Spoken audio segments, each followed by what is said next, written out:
आपको जानकर आश्चर्य होगा मेरे दोस्तों, जो मैं आपसे शेयर कर रहा हूं, ना तो आरएसएस का समर्थन था योगी के लिए और ना ही नरेंद्र मोदी तो देखना नहीं चाहते थे योगी को। जो ये कहते हैं कि मोदी का समर्थन, मोदी का सपोर्ट, मोदी को फूटी आंख नहीं भाते योगी। नरेंद्र मोदी भी नहीं चाहते कि योगी को बदला जाए। नरेंद्र मोदी चाहते हैं कि उत्तर प्रदेश का चुनाव हारा जाए और उस हार का ठीकरा योगी के सर पे मढ़ा जाए। नरेंद्र मोदी योगी की बलि चाहते हैं। नरेंद्र मोदी चाहते हैं कि योगी के कंधे पर यूपी की हार का ठीकरा फोड़ा जाए। यूपी हारना तय है, इसमें कोई दो राय नहीं। चाहे जितनी भी ताकत मोदी लगा लें, जितनी भी ताकत आरएसएस लगा ले, उत्तर प्रदेश हारना तय है। उत्तर प्रदेश की जीत तभी संभव है जब पाकिस्तान, नरेंद्र मोदी पाकिस्तान को कहकर भारत पर हमला करवा दे। नरेंद्र मोदी जहां से आराम से दंगा करवा सकते हैं। उत्तर प्रदेश इसके लिए सेंसिटिव है और नरेंद्र मोदी दंगा करवाने में माहिर है और योगी को फूटी आंख नहीं भाते मोदी। यह सच्चाई है भारतीय जनता पार्टी में नरेंद्र मोदी और योगी के रिश्तों की। अब आप सोच रहे होंगे कि चुनाव में तो योगी जी का बहुत प्रयोग करते हैं नरेंद्र मोदी। नरेंद्र मोदी एक ऐसा क्रिमिनल आदमी है जो किसी का भी इस्तेमाल करता है। तो योगी कभी भी नरेंद्र मोदी के किसी भी चुनाव प्रचार के लिए कहीं भी कोई रैली या कहीं भी कोई जनसभा या मंच कभी भी शेयर नहीं किए हैं। कभी भी उनके प्रधानमंत्री बनने के लिए कोई प्रयास नहीं किया है। ठीक, दो जानकारी आपको आई कि एक तो योगी आदित्यनाथ कभी भी नरेंद्र मोदी को प्रधानमंत्री देखना चाहते थे, ये ऐसा था ही नहीं। ना ही योगी का रिश्ता चड्ढी गैंग से था, यानी आरएसएस से था। ये दोनों बातें क्लियर हो जाती हैं। अब तीसरी बात जो मैं क्लैरिटी आपको दूंगा कि नरेंद्र मोदी और योगी के रिश्ते कैसे थे। तो दोस्तों, यह बात 2011 लगभग 2012 की है, जब नरेंद्र मोदी को पहली बार पतंजलि में प्रधानमंत्री कैंडिडेट डिक्लेयर करने के लिए प्रपोजल रखा गया था और रामदेव द्वारा, और उसमें नरेंद्र मोदी इनवाइटेड थे। उसमें रामदेव ने यह शर्त रखी थी आरएसएस और लोगों के सामने। आरएसएस तो पहले से ही चाहता था, लोगों के सामने भारतीय जनता पार्टी के दूसरे नेताओं को एक इंडिकेशन था कि अगर नरेंद्र मोदी को प्रधानमंत्री कैंडिडेचर नहीं घोषित किया गया तो मैं समर्थन नहीं दूंगा। यह उस मंच से बातें हुई थी जहां की मैं घटना के बारे में आपको बताने जा रहा हूं। मैं भी उस मीटिंग में था, उस मीटिंग के दौरान मैं भी वहीं था। तो वहां की घटना को आप सुनेंगे तो आप समझ जाएंगे कि नरेंद्र मोदी और योगी के बीच रिश्ता कैसा था, कैसा है, तब कैसा था, उसके बाद भी कैसा था, अब भी कैसा है। इतने से आप समझ जाएंगे।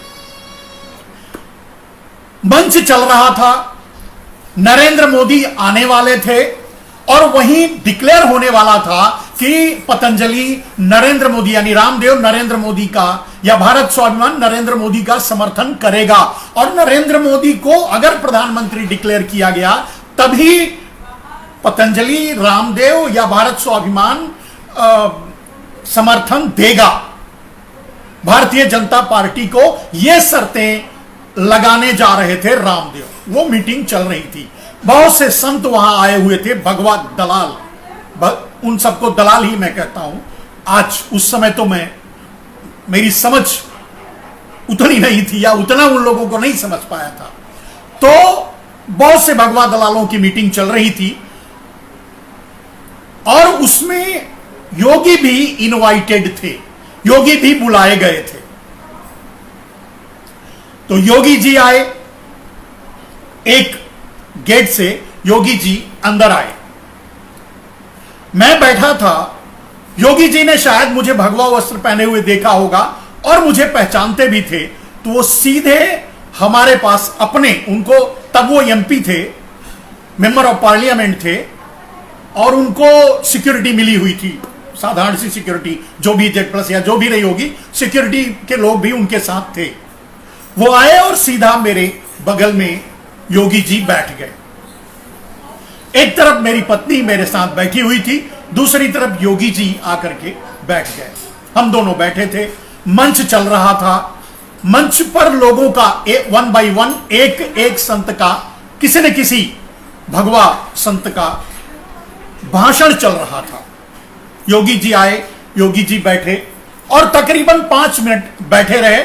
हेलो हाय हुआ, साधारण सा एक नॉमिनल परिचय हुआ, उसके बाद वो बैठ गए और वो भी सुनने लगे।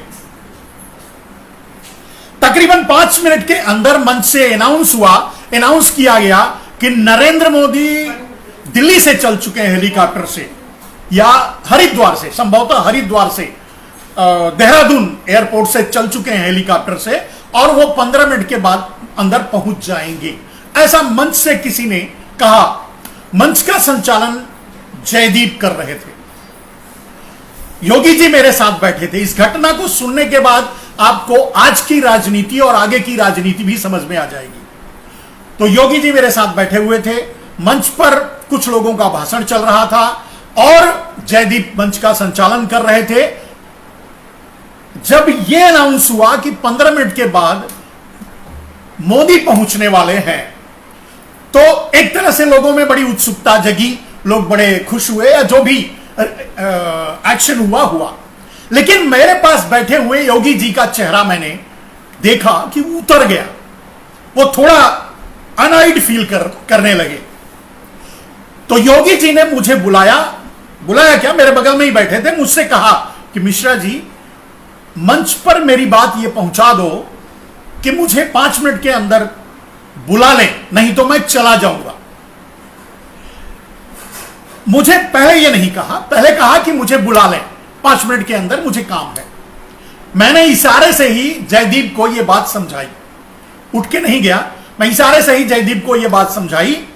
वो भी योगी को देख रहे थे मेरे पास बैठे हुए, और इशारे से बात समझाने के बाद भी अगला जो वक्ता था उसको योगी जी को जयदीप ने नहीं बुलाया।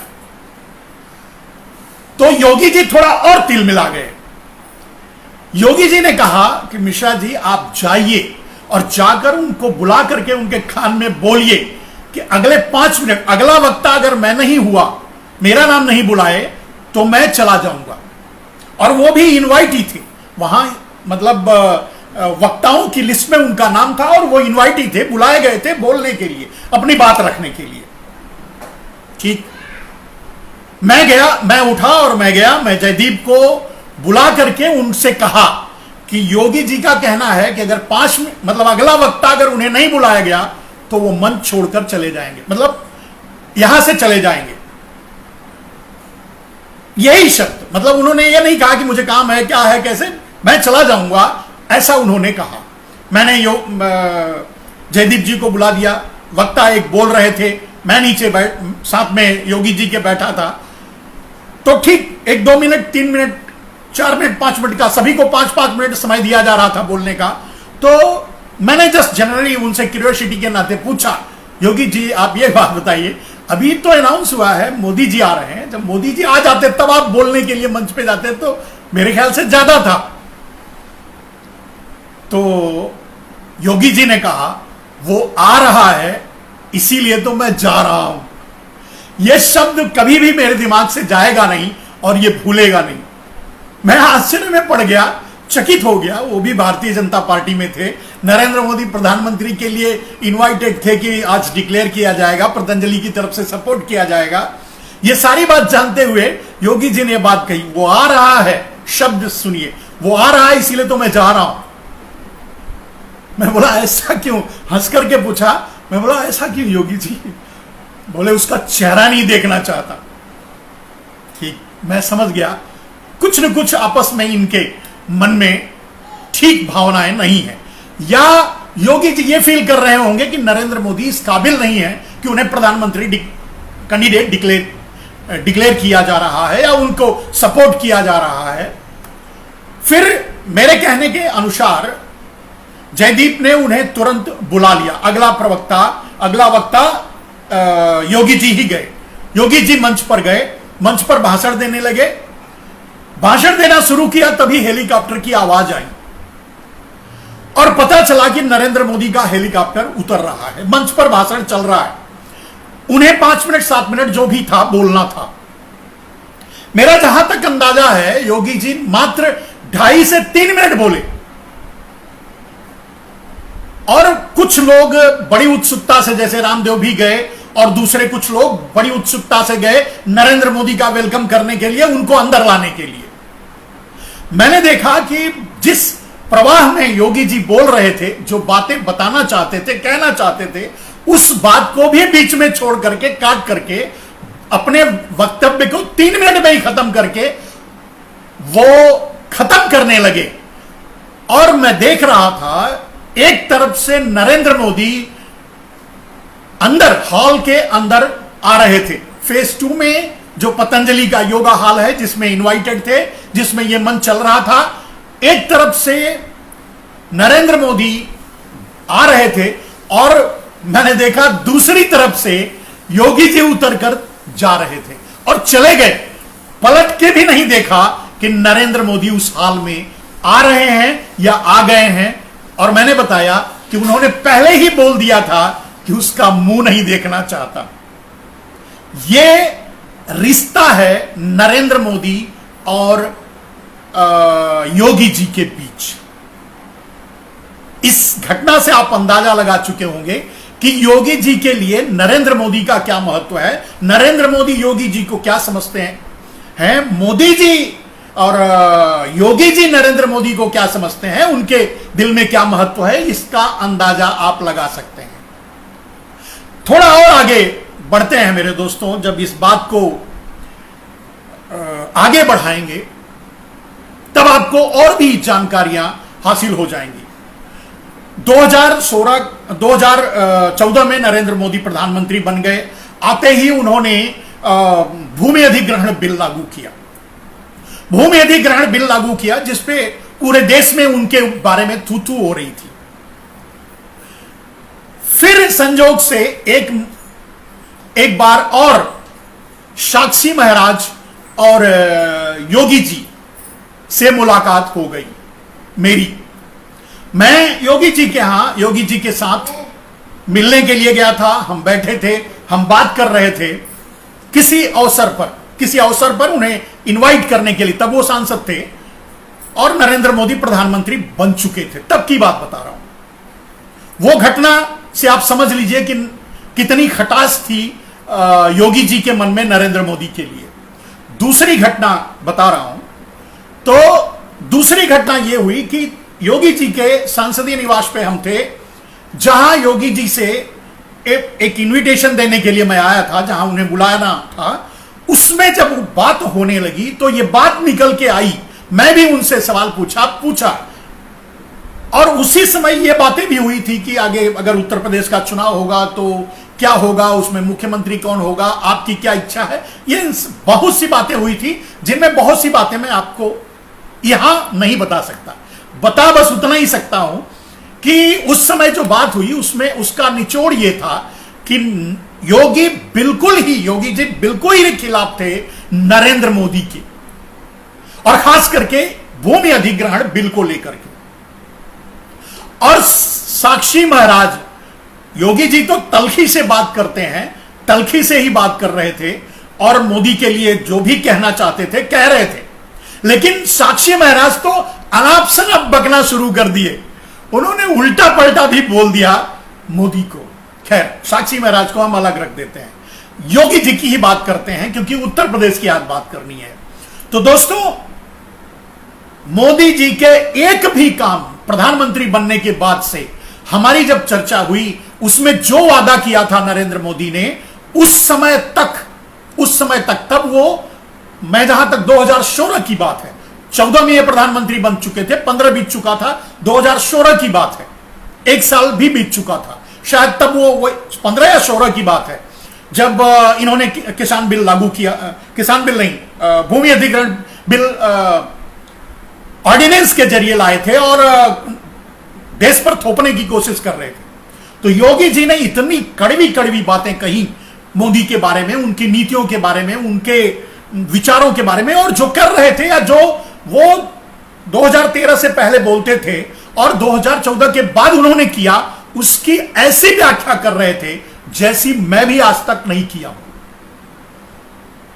ये योगी और मोदी का सामंजस्य है। इतने से आप अंदाजा लगा लिए होंगे। अब मोदी के बारे में भी बताता हूं दोस्तों। आपको फिर उसके बाद 2017 में चुनाव हुआ, फिर बीच में हमारी मुलाकातें होती रही, जब कभी अगर अवसर मिला तो हमारी मुलाकातें हुई, लेकिन योगी के मन में नरेंद्र मोदी के लिए एक तिल भर भी रिस्पेक्ट या ऐसा नहीं था। उस समय तक की बात बता रहा हूं। फिर उसके बाद उत्तर प्रदेश का चुनाव आया। उस चुनाव में क्योंकि योगी जी भी चुनाव लड़ रहे थे, मैं राजनीति में कोई इंटरफेयर नहीं कर रहा था, मैं बिल्कुल दूर था। मैं चेन्नई में था, यूपी में था भी नहीं। चेन्नई में, दिल्ली में जाता था, मुलाकात उनसे होती थी और चेन्नई आ जाता था, यह चल रहा था। लेकिन मुलाकात उनसे बार बार हो रही थी। उत्तर प्रदेश का चुनाव हुआ। उत्तर प्रदेश के चुनाव के समय मैं दिल्ली में था। उत्तर प्रदेश का चुनाव हो गया, मैं चेन्नई आ गया। चेन्नई आने के बाद जब रिजल्ट आया और यह बात चली कि मुख्यमंत्री किसको बनाया जाए, तो उत्तर प्रदेश में बहुत से नाम सामने आए, जो बाद में जिनको उप मुख्यमंत्री बनाया गया है, यही नाम चल रहे थे। एक और नाम चल रहा था किसी का, जिनको मुख्यमंत्री बनाने की बात चल रही थी, नाम में इस समय दिमाग में नहीं है, उनका सबसे ज्यादा आगे नाम चल रहा था और ये लोग उप मुख्यमंत्री के लिए नाम चल रहा था। लेकिन ना तो योगी का नाम था कहीं और ना ही एक आदमी जो मुख्यमंत्री बनाया जाने वाला था उसका कहीं नाम लिया जा रहा था। यह मैं सामंजस्य बता रहा हूं योगी और मोदी के बीच के रिश्ते के बारे में। तो पूरा उत्तर प्रदेश अंधेरे में था, किसको मुख्यमंत्री बनाया जाएगा। उत्तर प्रदेश के लखनऊ में मीटिंग चल रही थी, बैठकें चल रही थी, मुख्यमंत्री बनाने की प्रक्रिया चालू थी। उस समय किसी को यह पता नहीं था कि मुख्यमंत्री बनने वाला कौन था। आपको जानकर आश्चर्य होगा मेरे दोस्तों, जो मैं आपसे शेयर कर रहा हूं, ना तो आरएसएस का समर्थन था योगी के लिए और ना ही नरेंद्र मोदी तो देखना नहीं चाहते थे योगी को। योगी अड़ गए। योगी ने ताल ठोक दी कि अगर मुझे मुख्यमंत्री नहीं बनाया गया तो पार्टी भले ही टूट जाए, मैं मानूंगा नहीं। योगी ने ताल ठोक दी। नरेंद्र मोदी किसी भी कीमत पे योगी को मुख्यमंत्री नहीं बनाना चाहते थे। और आज आपको वो खुलासा करता हूं, वो बात बताता हूं, वो नाम बताता हूं, किसको मुख्यमंत्री बनाया जाने का तय किया था। आरएसएस ने किस आदमी को मुख्यमंत्री बनाने के लिए आगे किया था, वो थे रामलाल, जिसके बारे में आज तक बहुत कम लोगों को जानकारी है, जो बहुत करीब से बीजेपी को जानते हैं, बहुत अंदर से मोदी को जानते हैं, बहुत अंदर से आरएसएस को जानते हैं। कुछ लोगों को मालूम था, उनमें से मैं भी एक था। उसमें नाम सिर्फ लिया गया था और तय हो चुका था कि रामलाल को मुख्यमंत्री बनाया जाएगा। नाम किसी का चल रहा है, उत्तर प्रदेश में मौर्य का नाम चल रहा है, किसका चल रहा है, लेकिन कोई उसमें से मुख्यमंत्री की लिस्ट में नहीं था, आरएसएस की लिस्ट में नहीं था, आरएसएस का समर्थन नहीं था। समर्थन था या निर्णय हो चुका था रामलाल को उत्तर प्रदेश का मुख्यमंत्री बनाया जाने वाला था। वो आरएसएस के समर्थक हैं, आरएसएस थे और उस समय संगठन का मंत्री थे भारतीय जनता पार्टी के। ये उस समय की घटना का जिक्र है। जो ये समझते हैं कि नरेंद्र मोदी ने योगी को मुख्यमंत्री बनाया या सपोर्ट किया, वो गलत सोचते हैं। आगे इसी बात से आधारित मैं आगे का डिक्लेरेशन करूंगा, आगे क्या होगा। तो दोस्तों, हुआ क्या, नरेंद्र मोदी के सामने जब कोई विकल्प नहीं रहा, पार्टी टूटी और या तो योगी मुख्यमंत्री बनेंगे, इसके अलावा कोई रास्ता नहीं। सब बोल करके हार गए। अमित शाह मैदान में आ गए, राजनाथ सिंह मैदान में आ गए, सब आ गए, सब फेल हो गए। तब नरेंद्र मोदी को मानना पड़ा कि ठीक है, योगी को मुख्यमंत्री बना दिया जाए। यानी योगी का मुख्यमंत्री बनना योगी की अपनी जिद और अपना जो पावर था उसके जरिए योगी मुख्यमंत्री बने थे, ना कि आरएसएस की कृपा से, ना ही मोदी के सपोर्ट से। ये दोनों ही खिलाफ थे योगी के। और मैंने पहले ही बताया कि आरएसएस से कभी कोई संबंध नहीं रहा है योगी जी का। एक दूसरी बात, ना ही नरेंद्र मोदी से कभी मधुर संबंध रहा है योगी जी का। तो ना तो मोदी चाहते थे, ना आरएसएस चाहता था योगी को मुख्यमंत्री बनाना। नाम किसी और का चल रहा था, बनने वाले थे रामलाल। सब कुछ गुड़ गोबर करके योगी जी अपनी जीत पर जीत हासिल की। यहां तक कि आपने देखा होगा उस समय लखनऊ में हंगामा भी शुरू हो गया और योगी समर्थकों ने नारे लगाने शुरू कर दिए। यहां तक कि कुछ अव्यवहार भी हुआ या थोड़ी दबंगई दिखानी शुरू कर दी। फिलहाल उस नाटक का पटाक्षेप ये हुआ कि योगी को मुख्यमंत्री बना दिया गया और बनाने के लिए रामलाल को मनाया गया, रामलाल को पीछे छोड़ा गया और जो उप मुख्यमंत्री के लिए लाइन में थे उनको उप मुख्यमंत्री बनाया गया, योगी को मुख्यमंत्री बनाकर भेजा गया। तब योगी मुख्यमंत्री बने, वो अपने इंडिविजुअल पावर से। तो जो ये कहते हैं कि आरएसएस का समर्थन, आरएसएस का सपोर्ट, जो ये कहते हैं कि मोदी का समर्थन, मोदी का सपोर्ट, मोदी को फूटी आंख नहीं भाते योगी और योगी को फूटी आंख नहीं भाते मोदी। यह सच्चाई है भारतीय जनता पार्टी में नरेंद्र मोदी और योगी के रिश्तों की। अब आप सोच रहे होंगे कि चुनाव में तो योगी जी का बहुत प्रयोग करते हैं नरेंद्र मोदी। नरेंद्र मोदी एक ऐसा क्रिमिनल आदमी है जो किसी का भी इस्तेमाल करता है। योगी को सिर्फ इसलिए प्रस्तुत किया जाता है कि जो हिंदुत्व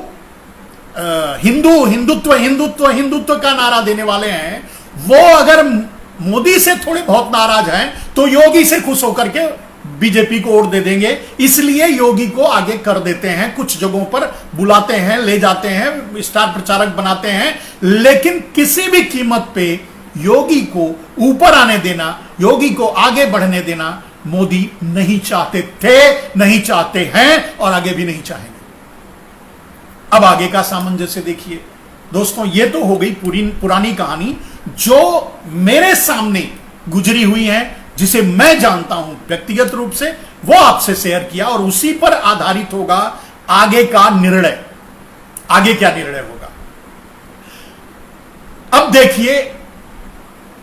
आरएसएस और मोदी दोनों मिलकर योगी को हटाने की कोशिश में लगे हुए हैं, यह दिखाई दे रहा है। वहां परिवर्तन होने की संभावना है, यह भी दिखाई दे रहा है। ऐसा कह रहे हैं लोग, कह रहे हैं योगी का रिपोर्ट कार्ड आ गया, योगी के ये हो गया, वो हो गया, ये सारी चीजें चल रही हैं। अगर मोदी का बस चले तो एक सेकंड में योगी को उठाकर फेंक सकते हैं। लेकिन आज भी योगी अड़े हुए हैं और योगी अपने पावर से ही, अगर आगे मुख्यमंत्री बचे रह जाते हैं चुनाव तक तो बचे रहेंगे। अब सातिराना चाल आगे समझिए नरेंद्र मोदी का। मेरा जहां तक अनुमान है, नरेंद्र मोदी भी नहीं चाहते कि योगी को बदला जाए। नरेंद्र मोदी चाहते हैं कि उत्तर प्रदेश का चुनाव हारा जाए और उस हार का ठीकरा योगी के सर पे मढ़ा जाए। लोग ये कह रहे हैं कि आरएसएस बात कर रही है, आरएसएस कोशिश कर रही है, मोदी कोशिश कर रहे हैं, लोग मनाने की कोशिश कर रहे हैं, बात हो रही है, वहां नेतृत्व में परिवर्तन होगा। ऐसा कुछ भी नहीं है। जो भी ये रिपोर्टिंग कर रहे हैं, रिपोर्टर्स को भी मैं कह रहा हूं, जो ये समझते हैं, विश्लेषक हैं राजनीति से जुड़े हुए, उनको भी मैं कह रहा हूं कि आज भी योगी अपने पावर से उस कुर्सी पर बैठे हुए हैं। आज भी नरेंद्र मोदी उनको उठाकर फेंक देना चाहते हैं। लेकिन अब मैंने कहा कि सातिराना चाल नरेंद्र मोदी चलने के माहिर हैं। नरेंद्र मोदी योगी की बलि चाहते हैं। नरेंद्र मोदी चाहते हैं कि योगी के कंधे पर यूपी की हार का ठीकरा फोड़ा जाए।